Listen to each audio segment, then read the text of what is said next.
Sedikit sudah menyebutkan angka-angkanya sebelum pandemi ya. Namun kalau melihat angka sekarang nampaknya angka itu belum tercapai. Jadi untuk KRL 1,2 juta rata-rata per hari, sekarang kalau nggak salah itu baru sekitar 850.000 orang per hari.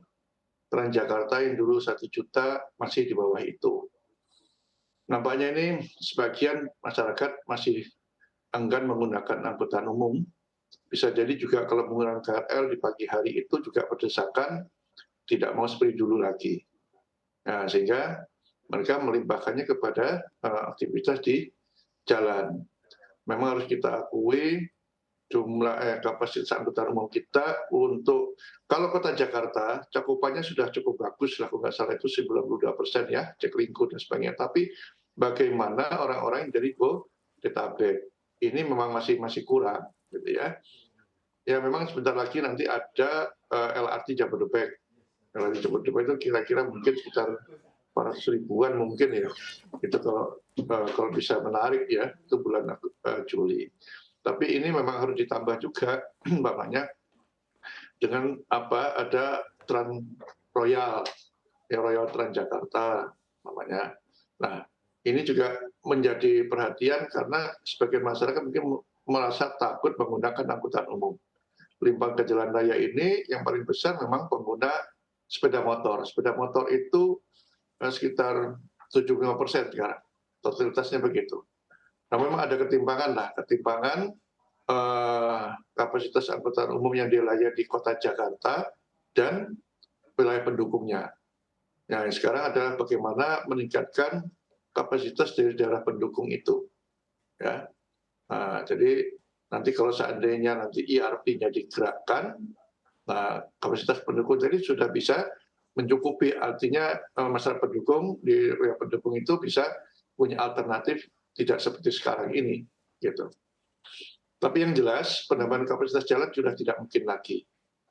Jalan yang sudah ada ya tidak bisa menampung jumlah kendaraan makin bertambah, makanya jalannya jadi macet. Pak Joko, kalau misalkan kita melihat begitu ya, ini banyak sekali kontradiksi begitu ya antara yang disediakan pemerintah untuk apa ya, meminimalisir kemacetan. Tapi kita juga bisa melihat point of view dari para masyarakat nih yang memang kebanyakan sekarang bisa dikatakan juga masih memilih kendaraan pribadi begitu karena memang fasilitas kendaraan yang disediakan oleh pemerintah belum bisa memenuhi kebutuhan masyarakat.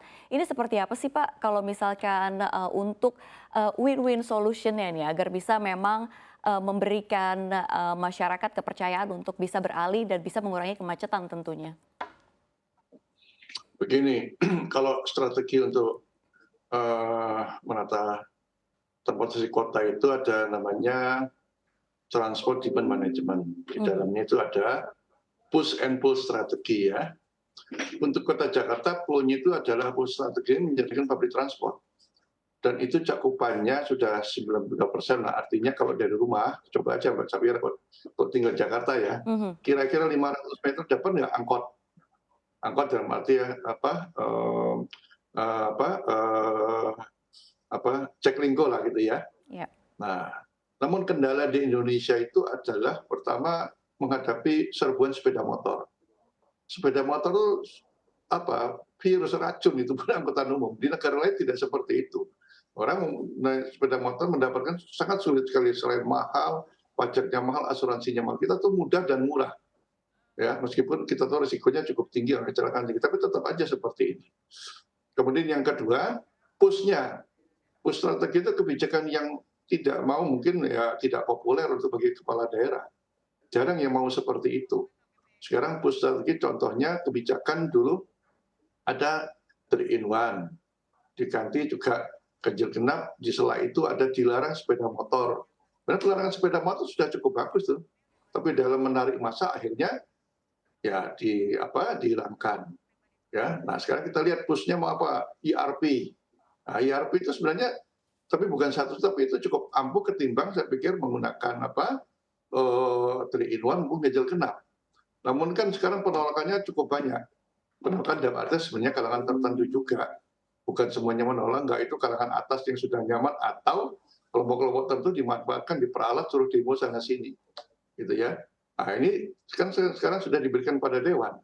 Dewan yang menentukan. Sebenarnya kalau kebijakan PUS itu tidak strategis dalam bentuk raperda, nanti akan dipatahkan, dibuat untuk bahan kampanye setiap kepala daerah. Contohnya adalah itu pelarangan sepeda motor Taman Sudirman yang hasilnya cukup bagus, kemudian hasilnya ternyata digagalkan demi mencari suara.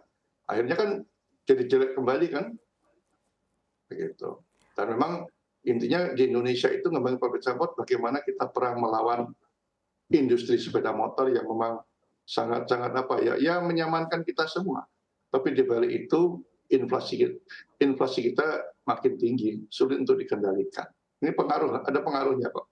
Ya. Baik. Nah itu kalau kita di kota Jakarta. Memang kalau di luar Jakarta itu memang harus benar-benar kita full dulu lah ya, menyediakan public transport seperti PPTJ melakukan di Bogor, meskipun itu belum semuanya ya, ada Transpakuan, kemudian di Tangerang ada Tayo, kebijakan wali kotanya cukup bagus itu, gratis kan. Nah kita Baik butuh baik. daerah lainnya juga